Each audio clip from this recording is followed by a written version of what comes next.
মা সারদা মন্দিরের খাবার জায়গায় এলাম। কত সুন্দর তীর্থস্থান। এখানেই মা কোনো একটা সময় থাকতো, যা দেখার মতো পবিত্র স্থান। তোমরাও দেখো, দেখলে পরে অনুভব করতে পারবে।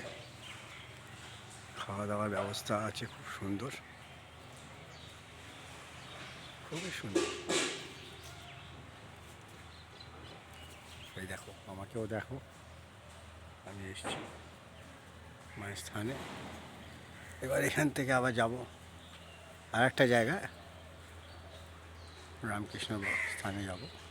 সেখানে গিয়েও তোমাদের দেখাবো পবিত্র স্থান।